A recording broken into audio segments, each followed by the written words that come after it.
اور اب میں آپ کو سناتا ہوں ام المؤمنین سیدہ میمونہ بنت حارث کے واقعات اور حالات۔ آپ رضی اللہ عنہا کا نام برہ تھا۔ نبی صلی اللہ علیہ وسلم نے میمونہ رکھا۔ والد کا نام حارث بن حزن تھا۔ والدہ کا نام ہند بنت عوف تھا۔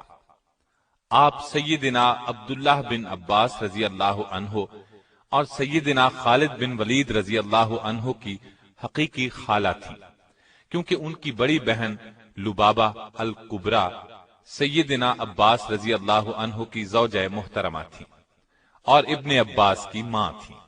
دوسری بہن لبابہ الصغریٰ ولید بن مغیرہ کی بیوی تھی اور خالد بن ولید کی ماں تھی۔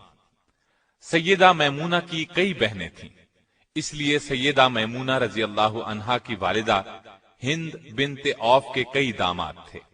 اسی ہند بنت عوف کے متعلق کہا گیا ہے کہ کائنات انسانی میں سب سے بہتر داماد اس کے حصے میں آئے ہیں۔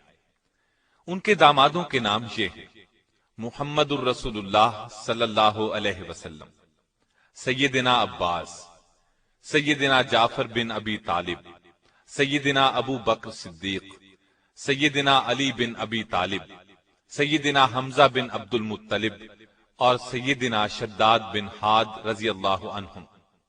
ابن قتیبہ نے لکھا ہے کہ پوری دنیا میں ہند بنت عوف سے زیادہ کوئی عورت اپنے دامادوں کے لحاظ سے بزرگ اور خوش قسمت نہیں۔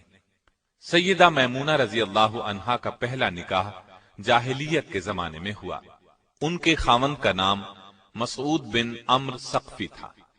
کسی وجہ سے دونوں میں علیحدگی ہو گئی۔ اس کے بعد آپ رضی اللہ عنہا کا نکاح ابو رحم بن عبد العزیٰ سے ہوا۔ ابو رحم کا انتقال 7 ہجری میں ہوا۔ شوال 7 ہجری میں سیدہ میمونہ رضی اللہ عنہا نبی صلی اللہ علیہ وسلم کے نکاح میں آئیں۔ رسول اللہ صلی اللہ علیہ وسلم کی یہ خصوصیت تھی کہ اگر کوئی مومنہ عورت اپنا نفس یعنی اپنے آپ کو جناب رسول اللہ صلی اللہ علیہ وسلم کے لیے ہبہ کرتی تو آپ کے لیے یہ ہبہ جائز تھا۔ آپ چاہتے تو ایسی عورت سے نکاح کر سکتے تھے۔ سیدہ میمونہ رضی اللہ عنہا نے بھی خود اپنے آپ کو نبی صلی اللہ علیہ وسلم کے ساتھ نکاح کے لیے پیش کر دیا اور آپ صلی اللہ علیہ وسلم نے ان سے نکاح کر لیا۔ روایات کے مطابق یہ نکاح عمرۃ القضاء کے موقع پر منعقد ہوا۔ چونکہ رسول اللہ صلی اللہ علیہ وسلم عمرہ کرنے کی غرض سے نکلے تھے، اس لیے آپ حالت احرام میں تھے۔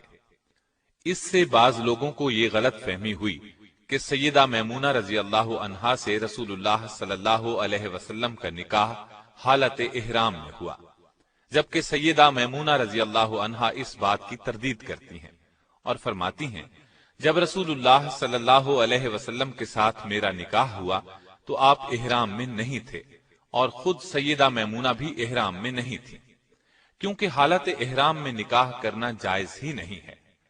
سیدہ میمونہ رضی اللہ عنہا نے اپنے آپ کو خود نبی صلی اللہ علیہ وسلم کے ساتھ نکاح کرنے کے لیے پیش کیا تھا۔ اس بارے میں سورہ احزاب کی آیت 50 نازل ہوئی۔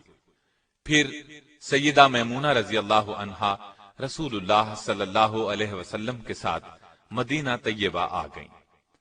سیدہ میمونہ کا نکاح مقام صرف میں ہوا اور صرف ہی کے مقام پر آپ کا انتقال ہوا۔ وفات کا سن 61 لکھا ہے۔ یہ واقدی کی روایت ہے۔ محمد بن اسحاق نے وفات 63 ہجری لکھی ہے۔ بخاری میں ہے کہ ان کا جنازہ اٹھایا گیا تو سیدنا ابن عباس رضی اللہ عنہ نے فرمایا، یہ رسول اللہ صلی اللہ علیہ وسلم کی زوجہ محترمہ ہیں، ان کے جنازے کو زیادہ حرکت نہ دو، ادب و احترام کے ساتھ چلو۔ سیدنا ابن عباس نے نماز جنازہ پڑھائی اور قبر میں اتارا۔ آپ کی روایت کردہ احادیث کی تعداد 46 ہے اور بعض کتابوں سے معلوم ہوتا ہے کہ تعداد 76 ہے۔ نبی صلی اللہ علیہ وسلم کے احکامات کی تعمیل ہر وقت ان کے پیش نظر رہتی، اللہ سے بہت ڈرتی تھی، صلہ رحمی کرتی تھی، غلام آزاد کرنے کا بہت شوق تھا۔ ایک مرتبہ آپ نے ایک لونڈی کو آزاد کیا تو نبی اکرم صلی اللہ علیہ وسلم نے بڑے ثواب کی خوشخبری سنائی۔ سیدہ کبھی کبھی قرض بھی لے لیتی تھی۔ ایک مرتبہ قرضہ لیا، رقم کچھ زیادہ تھی۔ کسی نے پوچھا آپ اس رقم کو ادا کیسے کریں گی؟